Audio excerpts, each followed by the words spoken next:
నమస్కారం. Star hospital సుఖీభవకు స్వాగతం. Powered by Rainbow Hospital. పిడుక్కి బియ్యానికి ఒకటే మంత్రమన్న సామెత ఇప్పుడు మన వైద్య చికిత్సలకు వర్తిస్తోంది. మోకాళ్ళ నొప్పులు కావచ్చు, గుండె జబ్బులు కావచ్చు, ఇలా సమస్య ఏదైనా సరే సింపుల్గా సర్జరీ చేసేయడం ఇవాళ ఎక్కువైపోయింది. ఈ నేపథ్యంలో అసలు సర్జరీకి ఎప్పుడు వెళ్ళాలి, ఎప్పుడు అవసరం లేదు, అవసరం లేకపోయినా సర్జరీ చేస్తే ఎలాంటి అనర్థాలు ఎదురవుతాయి, ఆసక్తికరమైన ఈ వివరాల గురించిన ప్రత్యేక కథనంతో మీ ముందుకొస్తోంది నేటి సుఖీభవ.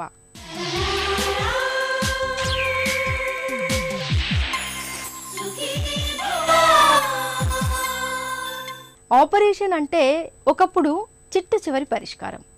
మందులతో మొదలుపెట్టి ఇతరత్రా చికిత్సలన్నీ అయిపోయాక ఇక తప్పదు అనుకున్నప్పుడు మాత్రమే సర్జరీ చేసేవాళ్ళు. ఇప్పుడు పరిస్థితి పూర్తిగా వ్యతిరేకమవుతోంది. మందులు ఇతరత్రా చికిత్సల అవకాశం ఉన్నా అంత ఓపిక లేదంటూ సత్వర పరిష్కారం అంటూ నేరుగా సర్జరీలు చేసేస్తున్నారు. గుండె రక్తనాళాల్లో బ్లాకులున్నాయని తేలితే స్టెంట్లు పెట్టేస్తున్నారు. మోకాళ్ళ నొప్పులు అనగానే మోకీలు మార్చేస్తున్నారు. నెలసరిలో చిక్కులకు ఏకంగా గర్భసంచినే తొలగిస్తున్నారు. ఇలా సమస్య ఏదైనా సర్జరీనే పరిష్కారం అన్న ధోరణి ఎంతమాత్రం మంచిది కాదంటున్నారు నిపుణులు. సర్జరీకి ఎప్పుడు వెళ్లాలో, ఎప్పుడు అవసరం లేదో ఇప్పుడు తెలుసుకుందాం.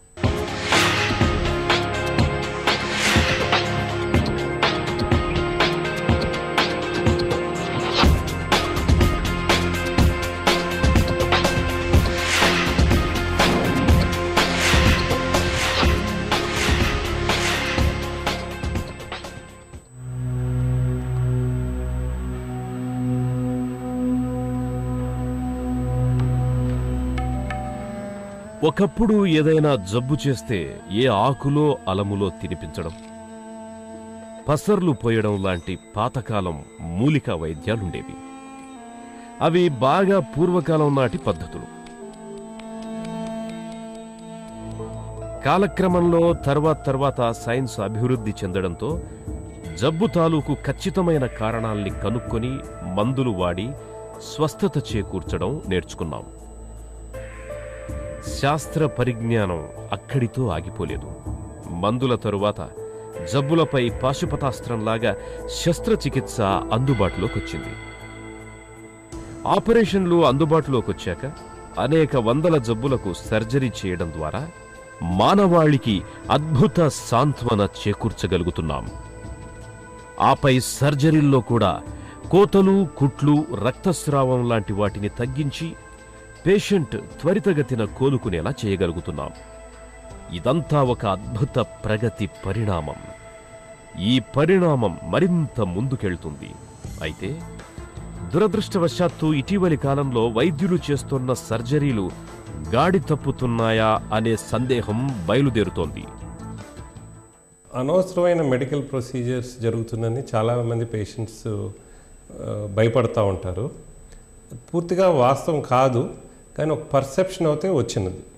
తక్కువ నంబర్స్ డాక్టర్స్ అట్లా చేస్తూ ఉండొచ్చు, కానీ లార్జ్ మెజారిటీ డాక్టర్స్ నా అభిప్రాయంలో ఇండికేషన్ ప్రకారమే చేస్తున్నారు. కానీ అట్లా పర్సెప్షన్ మాత్రం డెఫినెట్గా సొసైటీలో వచ్చింది. దానికి అనేక కారణాలు ఉన్నాయి. ఆల్సో ఈ విషయం ఏంటంటే డిఫరెంట్ యాంగిల్స్ నుంచి ఎగ్జామిన్ చేయాలి, అప్పుడు కానీ ఫ్యాక్ట్స్ బయటికి రాదు. బట్ మోస్ట్ ఇంపార్టెంట్ ఏంటంటే పేషెంట్ ఎడ్యుకేషన్ అనేది ఇంపార్టెంట్. పేషెంట్ని ఎడ్యుకేట్ చేస్తే అప్పుడు వీళ్ళకి ఫాల్స్ ఒపీనియన్లోకి వెళ్ళరు. ఆల్సో సొసైటీలో హెల్త్ కేర్ గురించి ఇంకా ఎక్కువ డిబేట్ జరగాలి, అంటే ఇన్ఫార్మ్డ్ డిబేట్ జరగాలి. అప్పుడు ఈ రాంగ్ పర్సెప్షన్స్ అనేది రాదు. And patients also informed opinion వస్తుంది. పేషెంట్స్ కూడా ఇన్ఫార్మ్డ్ ఒపీనియన్ వస్తుంది.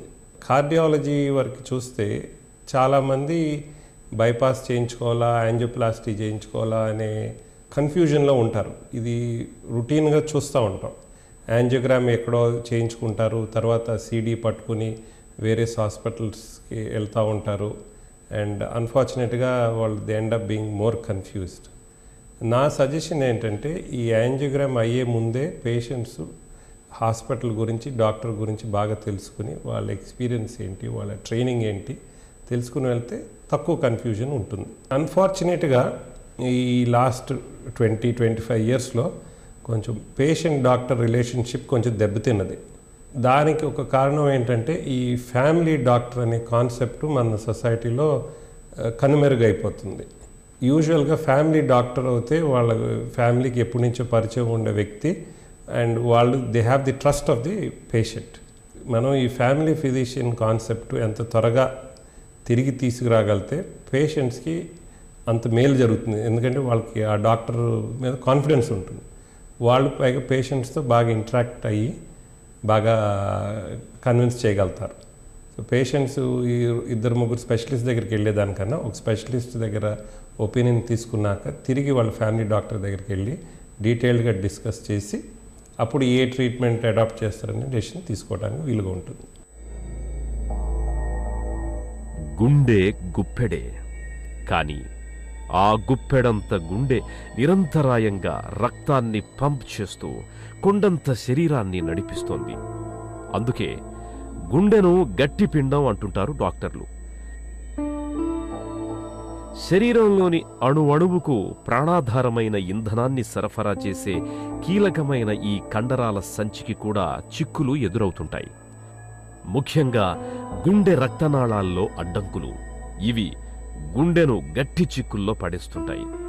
అయితే గుండె రక్తనాళాల్లో అడ్డంకులు కనిపించగానే ఏం చెయ్యాలి? మందులు వాడాలా? స్టంట్స్ వేయాలా? లేక బైపాస్ సర్జరీ చెయ్యాలా? ఏది ఎప్పుడు? ఇదో చిక్కు ప్రశ్న. అనుభవజ్ఞులైన గుండె వైద్యులు ఈ సమస్యకు సులభంగానే పరిష్కారం చూపించగలుగుతారు. కానీ ఇటీవలి కాలంలో రక్తనాళాల్లో బ్లాక్స్ కనిపిస్తే చాలు, మరో మాట లేకుండా స్టంట్స్ వేయడమో లేదా బైపాస్ సర్జరీకి వెళ్లడమో అనే అవాంఛిత ధోరణి పెరిగిపోతోందని ఇటీవలి ఓ వైద్య సర్వేలో వెల్లడైన విషయం. కార్డియాక్ పేషెంట్స్ అంటే ఎక్కువగా మనం కార్డియాక్ పేషెంట్స్ అన్నప్పుడు కొరోనరీ ఆర్టరీ డిసీజ్ పేషెంట్స్ గురించి మాట్లాడుతూ ఉంటాం. యాంజియోగ్రామ్ అయినాక యూజువల్గా they will have 1 of 3 options అన్నమాట. ఐదర్ మందులు కంటిన్యూ చేయటం, లేకపోతే బైపాస్ సర్జరీ చేయించుకోవటం, లేకపోతే యాంజియోప్లాస్టీ. ఇది ఒక్కొక్కసారి డెసిషన్ అంత క్లియర్ కట్గా ఉండకపోవచ్చు, బట్ వాస్ట్ మెజారిటీ పేషెంట్స్లో you can give a clear decision. దీనికి అనేక factors doctor has to take in account. Patient age ఏమిటి, నేచర్ ఆఫ్ ది డిసీజ్ అంటే ఎంత ఎక్స్టెంట్ వరకు ఉన్నది, ఎంతవరకు బ్లాక్స్ ఉన్నాయి, అట్లాగే కోమార్బిడిటీస్ అంటే వాళ్ళకి ఇంకా వేరే ఇతర జబ్బులు ఏమున్నాయి ఇవన్నీ చూసుకుని డెసిషన్ ఇవ్వాలి. దీనికి కొంత అనుభవం ఉండాలి డాక్టర్స్కి. అది ఒక్కొక్కసారి డెసిషన్లో తేడా రావడానికి ఛాన్సెస్ ఉన్నాయి. డాక్టర్స్ మీద కరెక్ట్ డెసిషన్ ఇవ్వాల్సిన ఎంత బాధ్యత ఉందో అట్లాగే పేషెంట్స్ కూడా కొంత కనుక్కొని ఎక్స్పీరియన్స్ ఉండే డాక్టర్స్ దగ్గరికి వెళ్ళాల్సిన అవసరం ఉంది. సో వాళ్ళ బాధ్యత కూడా కొంతవరకు ఉన్నది.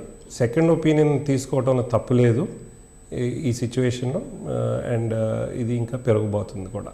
ఇప్పుడు అన్ఫార్చునేట్గా కొన్ని హెల్త్ స్కీమ్స్ ఉన్నాయి. కార్డియాలజీ తీసుకుంటే యాంజియోగ్రామ్ అయినాక అన్లెస్ బైపాస్ కానీ యాంజియోప్లాస్టీ కానీ అవుతే తప్పితే యాంజియోగ్రామ్కి పేమెంట్ చేయటం లేదు. దీనివల్ల they are pushing doctors and hospitals towards doing unnecessary procedures. So ఇది they need to have a relook at their scheme. అంటే అందరూ చేస్తున్నారని కాదు, కానీ డెఫినెట్గా కొంత పర్సంటేజ్లో ఎఫెక్ట్ అయితే పడుతున్నది. నవమాసాలు నిండి కాన్పు కష్టమైన సందర్భాల్లో సిజేరియన్ చేయడం అన్నది ఒకప్పటి ట్రెండ్. గర్భం ధరించగానే సిజేరియన్కు సిద్ధమైపోవడం, అందుకు అవసరమైన సన్నాహకాలు చేసుకోవటం ఇవాల్టి ట్రెండ్. అనవసరపు సిజేరియన్లతో ఎదురయ్యే కష్టనష్టాల గురించి ఇప్పుడు చూద్దాం.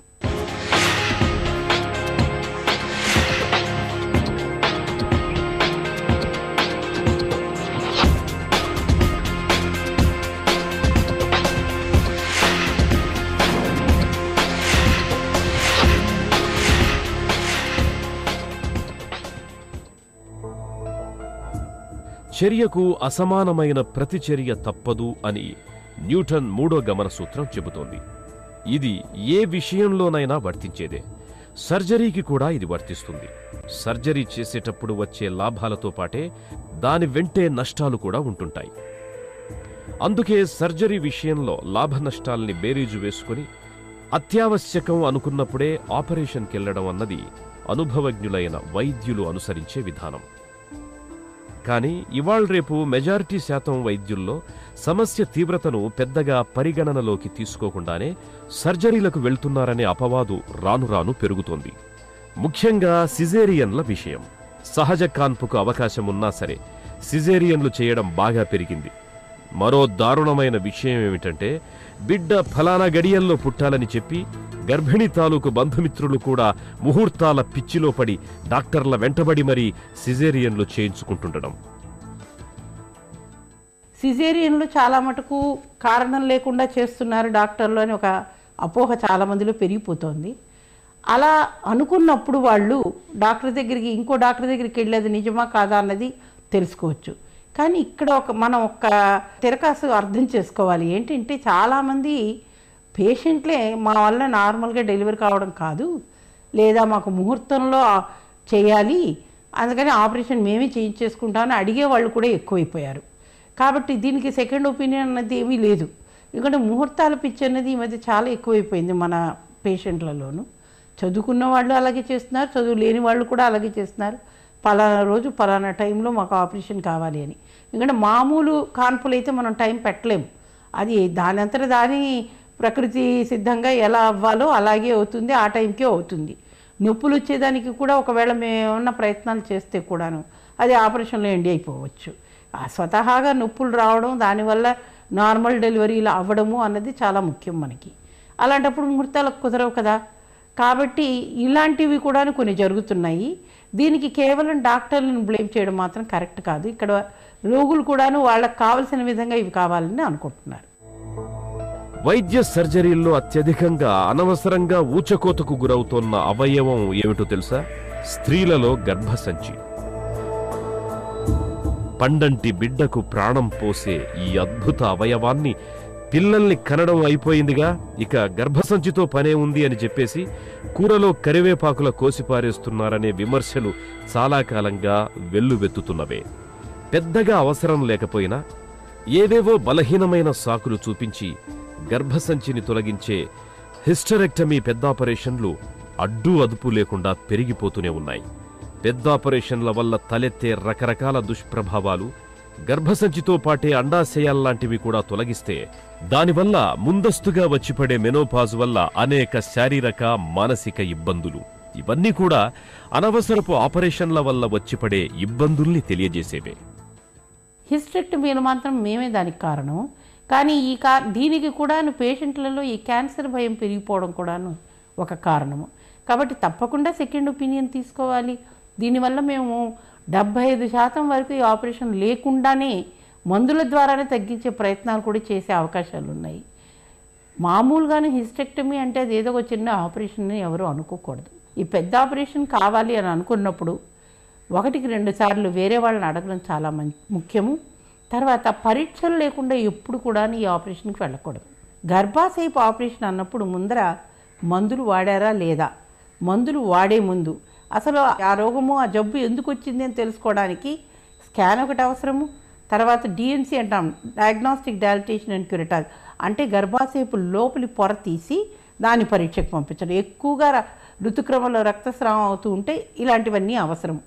అందులో కూడా ఏదో ప్రాబ్లం ఉంది అని చెప్పినప్పుడు, లేదా క్యాన్సర్ తొలి దశలో ఉందో, లేదా క్యాన్సర్ వచ్చే అవకాశాలు ఉన్నాయో అని చెప్పినప్పుడు అలాంటప్పుడు కూడా ఆపరేషన్ చేయవలసిన అవసరం రావచ్చు. కానీ క్యాన్సర్ తొలి దశలో కాకుండాను క్యాన్సర్ వచ్చే అవకాశాలు ఉన్నాయి అని తెలిసినప్పుడు కూడా మందులు వాడే అవకాశాలు మనకు చాలా ఉన్నాయి, ఆపరేషన్ అవసరం లేకుండా అన్నమాట. కాబట్టి సెకండ్ ఒపీనియన్ అన్నది ఇలాంటప్పుడు మీరు తప్పకుండా తీసుకోవాలి. అలాగే ఫిజియోలాజికల్ సిస్ట్స్ అని ఉంటాయి అండాశయాల్లో అన్నమాట. అవి చిన్న సిస్టులు, చిన్న నీటి బుడగలు. అవి 7 సెంటీమీటర్ల కంటే పెద్దగా అయితే దాని లోపల ఒట్టి నీరు మాత్రమే కాకుండా దాని రక్త ప్రసరణ కూడా ఎక్కువగా ఉంటే కనుక, అలాంటప్పుడు లేదా దాని లోపల గడ్డలు లాంటివి ఏమన్నా ఉంటే కనుక అప్పుడు మేము ఒక నిర్ధారణకు వచ్చి అది కూడా కొన్ని రక్త పరీక్షలు చేసిన తర్వాత అవసరం అనుకుంటే ఆ ఒక్కదాన్ని తొలగించవచ్చు. అంతేకాని దాని కొరకని గర్భాశయము ఉన్న అండాశయాలు అన్నీ తీసేస్తే మనకి ముట్లు ఉడిగిపోయేటట్టు అయిపోయి చిన్న వయసులోనే చాలా కష్టాలు పేషెంట్లకు వస్తాయి. ముఖ్యంగాను ఎముకలు అరిగిపోవడము, జుట్టు ఊడిపోవడము, చర్మం ముడతలు పడ్డము, తర్వాత వేడి గాడ్పులు లాంటివి రావడము, సంభోగ సమయంలోనూ కష్టము, అంతేకాకుండా మూత్రంలో మంట రావడము, మూత్రంలో ఇబ్బందులు, ఇవన్నీ మనం కావలసి కొనుక్కున్నట్టు అవుతాయి. అదే నిజంగా ఆపరేషన్ కావాలి, దానికి అవసరం ఉంది అని తెలిసినప్పుడు చేయవలసిందే. అది చేసేటప్పుడు ఇవన్నీ చెప్పే చేస్తారు డాక్టర్లు. అలా కాకుండా చిన్న చిన్న వాటికి భయపడిపోయి ఇంత పెద్ద ఆపరేషన్లు చేసుకోవడం మాత్రం తప్పు అని నేను భావిస్తున్నాను. కీలు మార్పిడి సర్జరీతో ఇప్పటికిప్పుడు మోకాళ్ళ నొప్పులు తగ్గిపోవచ్చు. కానీ చిన్న వయసులో నీ రీప్లేస్మెంట్ చేసిన వాళ్ళకి 10-15 ఏళ్ల తర్వాత మళ్ళీ సర్జరీ చేయాల్సి వస్తూ ఉంటుంది. ఇలాంటప్పుడు సర్జరీతో సైడ్ ఎఫెక్ట్లు ఎక్కువగా ఉండే అవకాశం ఉంటుందని చెప్తారు డాక్టర్లు. మోకీలు మార్పిడి సర్జరీల గురించి ఇప్పుడు చూద్దాం.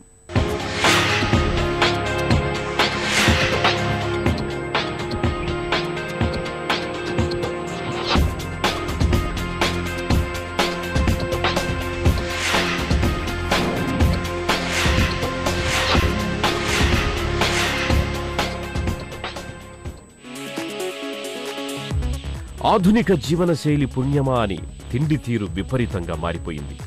వ్యాయామం బాగా తగ్గిపోయింది. ఒత్తిళ్లు, ఆందోళనలు పెరిగిపోయాయి. పైగా పొగ, మద్యపానం లాంటి అలవాట్లు కూడా తోడయ్యాయి. దీంతో స్థూలకాయం, మధుమేహం, హైబీపీ లాంటి సమస్యలు పెరిగిపోయాయి. వీటన్నింటి ఫలితంగా మోకాళ్ల నొప్పులు అన్నవి యుక్త వయస్సు నుంచే మొదలవుతున్నాయి. దీంతో కాస్త మలి వయసు రాగానే కొంచెం దూరం నడవడం కూడా ఇబ్బంది అయిపోతోంది. ఈ మోకాళ్ల నొప్పుల ఫిర్యాదుతో వైద్యుల దగ్గరికెళ్తే వెంటనే మోకీలు మార్చేద్దాం అన్న డైలాగే సర్వసాధారణంగా వినిపిస్తోంది. నిజానికి అనుభవజ్ఞులైన వైద్యులు 60 ఏళ్లలోపు వారికి మోకీలు మార్పిడి సర్జరీ చేయడం అంత శ్రేయస్కరం కాదు అంటారు. కానీ ఇటీవలి కాలంలో మోకాలి నొప్పి అని ఏ డాక్టర్ దగ్గరికెళ్లినా ఆపరేషన్ చేసేద్దాం అనే అవాంఛిత ధోరణి పెరిగిపోయిందనే తీవ్ర విమర్శలు చెలరేగుతున్న సంగతి తెలిసిందే. ప్రతి ఆపరేషన్కు కూడాను ఎటువంటి పరిస్థితుల్లో ఆపరేషన్ చేయించుకోవాలి, ఏ పరిస్థితుల్లో ఆపరేషన్ చేసుకుంటే మంచి ఫలితాలు వస్తాయనేది నిర్ధారించబడే ఉంది. నీ రీప్లేస్మెంట్ మిగతా రీప్లేస్మెంట్స్ కంటే కొంత భిన్నమైంది. ఎందుకంటే మిగతా జాయింట్ల మూమెంట్కు నీ మూమెంట్కు కొన్ని భౌతికంగా కొన్ని తేడాలు ఉన్నాయి. ఈ తేడాల మూలంగా నీ రీప్లేస్మెంట్ మిగతా జాయింట్ రీప్లేస్మెంట్ అంత ప్రాచుర్యంలోకి త్వరగా రాలేదు. వచ్చిన తర్వాత కూడాను నీ రీప్లేస్మెంట్కి అవసరమైన జాయింట్లలో చాలా రకాలైన మార్పులు వచ్చినాయి. మొట్టమొదటిది నీ రీప్లేస్మెంటే కాదు, ఏ రకమైన జాయింట్ రీప్లేస్మెంట్ సర్జరీ అయినా చిన్న వాళ్లల్లో, వయసు తక్కువ వాళ్లలో వీలైనంత వరకు చేయకుండా ఉండటం, చేయించుకోకుండా ఉండటం మంచిది. 60 సంవత్సరాలకు లోబడి నీ రీప్లేస్మెంట్ ఆపరేషన్ ఆలోచించే పని అయితే 1కి 10 సార్లు చేయించుకునే వాళ్ళు తప్పకుండా ఆలోచించుకోవాల్సిన అవసరం ఉంది. నీ రీప్లేస్మెంట్ అనేది అల్టిమేట్ సొల్యూషన్. ఒకసారి నీ రీప్లేస్మెంట్ కనుక చేసిన తర్వాత నాకు ఇది బాగాలేదు, తిరిగి పాత స్థితికి నన్ను తీసుకెళ్ళండి అని ఏ పేషెంట్ అని అడిగితే అది సాధ్యం కాదు. అట్లా అని ఒకవేళ నీ రీప్లేస్మెంట్ సరిగా పనిచేయకపోతే దాన్ని తీసే కనుక వేసే పని అయితే అసలు జాయింట్ అనేది లేకుండా తొడెముక, కాలెముకలు కలపడం తప్ప ఇంకో రకమైన సొల్యూషన్ కూడా లేదు. ఈ 2 కారణాల వల్ల నీ రీప్లేస్మెంట్ విషయంలో డాక్టర్లు కానీ పేషెంట్లు కానీ చాలా ఆలోచించాల్సిన అవసరం అన్నమాట వాస్తవమే. మిగతా ఇప్పుడు ఆపరేషను ఆ పేషెంట్ అవసరాలకు అనుగుణంగా సక్రమంగా చేసే డాక్టర్లు ఉన్నారు. దాన్ని ఏదో చాలా తేలికగా తీసుకొని ఇది నాకు చేయటం వచ్చు కాబట్టి ఇది నేను రీప్లేస్మెంట్ చేస్తామని ఆలోచించే డాక్టర్లు ఉన్నారు. ఈ 2 ఎక్స్ట్రీమ్స్ ఎప్పుడూ ఉంటారు. కాబట్టే ఒకసారి ఎవరైనా ఒక డాక్టరు నీకు రీప్లేస్మెంట్ కావాలి అని చెప్పే పని అయితే ఇంకొక డాక్టర్ దగ్గర అభిప్రాయం తీసుకోవడంలో ఈ విషయం మాత్రం తప్పు లేదు. ఎస్పెషల్లీ కాంప్లికేషన్ ప్రోన్ ఆపరేషన్స్లో తర్వాత అయ్యే అనవసరంగా చేయించుకున్న తర్వాత లాభపడకపోగా నాకు చాలా ఇబ్బందులు వచ్చినాయని అనుకునే సందర్భం ఉన్నప్పుడు రెండో సలహా తీసుకోవడంలో ఈ విషయం మాత్రం తప్పు లేదు. నేను కూడాను I strongly believe that joint replacement surgery వాటి లాంటి ఆపరేషన్లో ఇంకొక అభిప్రాయం తీసుకోవడం ఎప్పుడూ మంచిదే. ఎప్పుడైతే మీరు ప్రశ్నించడం ప్రారంభిస్తారో డాక్టర్లలో జవాబుదారీతనం పెరుగుతుంది, బాధ్యత పెరుగుతుంది. 1కి 10 సార్లు ఆలోచించే వాళ్ళు మాట్లాడతారు. కాబట్టి నా సలహా రెండవ సలహా తీసుకోండి. రెండవ సలహా తీసుకునే ముందు మీరు ఇంటర్నెట్ లాంటి వాటిలో మీకు ఈ ఆపరేషన్ గురించి పూర్తిగా తెలుసుకున్న తర్వాత దీనిలో దిగండి. యంగ్ పేషెంట్ అయితే మాత్రం 1కి 100 సార్లు ఆలోచించుకోవటం మంచిదని నా ఉద్దేశం. నిజానికి జబ్బుల విషయంలో మందుల పాత్ర ఎంతో ఆపరేషన్ల పాత్ర కూడా అంతే అద్భుతమైంది. కానీ దురదృష్టం ఏమిటంటే పిడుక్కి బియ్యానికి ఒకే మంత్రము అన్నట్టు ఇవాళ జబ్బు తీవ్రతను పెద్దగా పరిగణనలోకి తీసుకోకుండానే సర్జరీలు చేసేద్దాం అనడం పరిపాటిగా మారుతోంది. నిజానికి అనవసర సర్జరీలు అనేక దుష్పరిణామాల్ని తెచ్చిపెడుతుంటాయి. అందుకే ముందుగా సర్జరీ అవసరమా అనే విషయాన్ని కూలంకషంగా చర్చించి తెలుసుకోవడం, అవసరమైతే ఒకరిద్దరు డాక్టర్ల దగ్గర కూడా అభిప్రాయం తెలుసుకోవడం అన్నది తప్పనిసరి. ఏ సమస్యకైనా సర్జరీ అన్నది చిట్ట చివరి పరిష్కారం మాత్రమే. ఆపరేషన్ కంటే ముందు ఎన్నో రకాల మందులు, ఇతరత్రా చికిత్సలు ఇవాళ మనకు చాలానే అందుబాటులో ఉన్నాయి. ఇవేవి పని చేయనప్పుడు, వీటితో ఫలితం లేనప్పుడు ఒకరిద్దరు డాక్టర్ల సలహా తీసుకుని అప్పుడు ఆపరేషన్ చేయించుకోవడం అన్ని విధాలా శ్రేయస్కరం. తిరిగి రేపటి సుఖీభవలో కలుసుకుందాం. ఈ కార్యక్రమానికి సంబంధించి మీ విలువైన సూచనలు, సలహాలు మాకు అందించేందుకు వెంటనే మాకు రాయండి. మా చిరునామా Sukhibhava, ETV, Ramoji film city, Hyderabad 501512 లేదా sukhibhava@etv.co.in కు ఈమెయిల్ చేయండి.